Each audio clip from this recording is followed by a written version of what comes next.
Assalamualaikum warahmatullahi wabarakatuh. Perkenalkan, nama saya Dewanisa Yulianti dari Prodi S1 Akuntansi dengan NIM 23110027.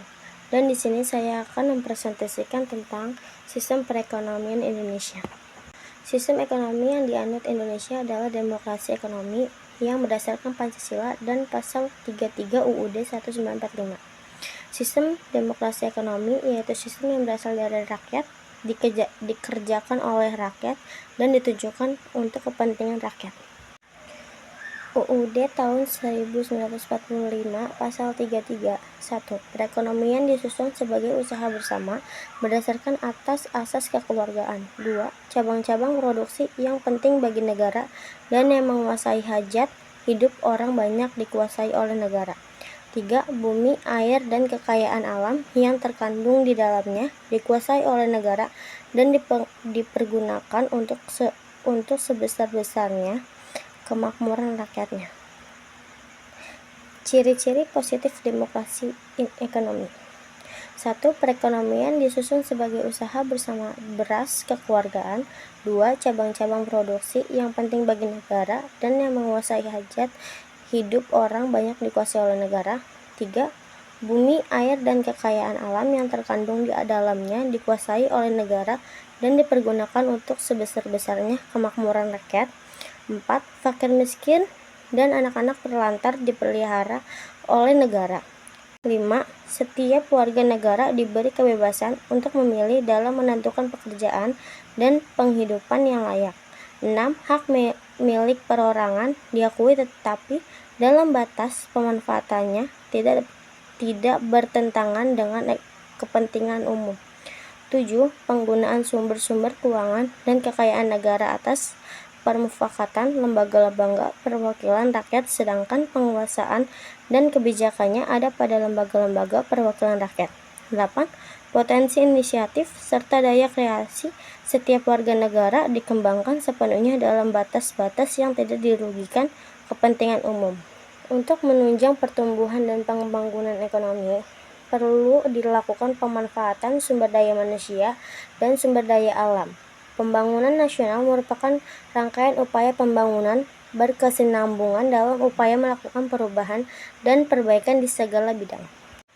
Tujuan pembangunan nasional adalah membangun manusia Indonesia seutuhnya untuk mewujudkan masyarakat adil dan makmur, material dan spiritual berdasarkan Pancasila dan UUD 1945. Pola dasar pembangunan nasional dilaksanakan dalam 3 tahapan, yaitu 1. Pola umum pembangunan jangka panjang atau 25 tahun. 2. Pola umum pembangunan jangka menengah 5 tahun. Dan 3. Pola umum pembangunan jangka pendek 1 tahun. Dan untuk masalah ekonomi yang akan dihadapi Indonesia, yaitu 1. Kemiskinan, 2. Keterbelakangan, 3. Pengangguran dan keterbatasan kesempatan kerja, 4. Kekurangan modal, dan 5. Pemerataan pendapatan. Dan untuk ukuran keberhasilan pembangunan Indonesia, yaitu ada 1. Peningkatan GNP dan IPC, yang 2. Ketakwaan terhadap Tuhan Yang Maha Esa, 3. Nilai-nilai budaya, dan 4. Keluhuran akal budi. Ciri-ciri negatif demokrasi ekonomi. 1. Sistem persaingan bebas atau free fight liberalism yang akan menyebabkan homo homini lupus. 2. Sistem etatisme yang memberikan kesempatan bagi pemerintah untuk mendominasi perekonomian sehingga akan mematikan potensi. 3. Sistem monopoli yang memutuskan kekuasaan ekonomi. Struktur ekonomi Indonesia, yaitu ada 1. Struktur produksi nasional, 2. Struktur konsumsi masyarakat Indonesia, 3. Struktur ekspor dan impor, 4. Struktur tenaga kerja, 5. Struktur investasi, dan yang ke-6 struktur upah dan pendapatan regional. Dan untuk struktur produksi nasional, yaitu ada 1. Sektor produksi primer, 2. Sektor produksi sekunder, dan 3. Sektor tersier. Dan di sini ada struktur ekspor dan impor, yaitu untuk ekspor Indonesia meliputi ekspor migas dan ekspor non-migas. Dan yang kedua, secara umum impor Indonesia meliputi jenis barang konsumsi, impor bahan baku dan penolong, dan impor barang modal. Dan untuk struktur tenaga kerja, 1. Pertanian, peternakan, kehutanan, dan perikanan. Kedua, pertambangan dan penggalian. Ketiga, industri pengolahan. Keempat, listrik, gas, dan air minum. Kelima, konstruksi. Keenam, perdagangan, hotel dan restoran. Ketujuh, perhubungan dan komunikasi. Kedelapan, perbankan dan lembaga keuangan. Kesembilan, jasa-jasa lain. Dan untuk struktur investasi Indonesia yaitu ada 1.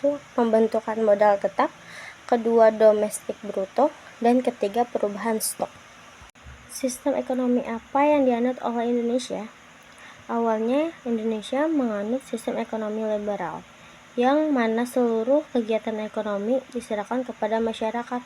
Akan tetapi, karena adanya pengaruh komunisme yang disebarkan oleh Partai Komunis Indonesia, maka sistem ekonomi di Indonesia berubah dari sistem ekonomi liberal menjadi sistem ekonomi sosialis.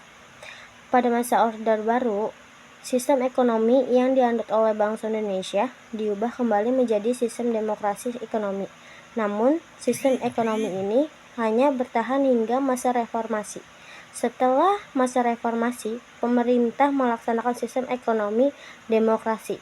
Sistem inilah yang masih berlaku di Indonesia sampai sekarang. Sistem ekonomi demokrasi. Sistem ekonomi demokrasi dapat didefinisikan sebagai suatu sistem perekonomian nasional yang merupakan perwujudan dari falsafah Pancasila dan UUD tahun 1945 yang berasaskan kekeluargaan dan kegotong royongan dari, oleh, dan untuk rakyat di bawah pimpinan dan penguasaan pemerintah. Pada sistem demokrasi ekonomi, pemerintah dan seluruh rakyat, baik golongan ekonomi lemah maupun pengusaha aktif dalam usaha mencapai kemakmuran bangsa. Selain itu, negara berperan dalam merencanakan, membimbing, dan mengarahkan kegiatan perekonomian. Dengan demikian, terdapat kerjasama dan saling membantu antara pemerintah, swasta, dan masyarakat. Sekian dari saya, kurang lebihnya mohon maaf. Wassalamualaikum warahmatullahi wabarakatuh.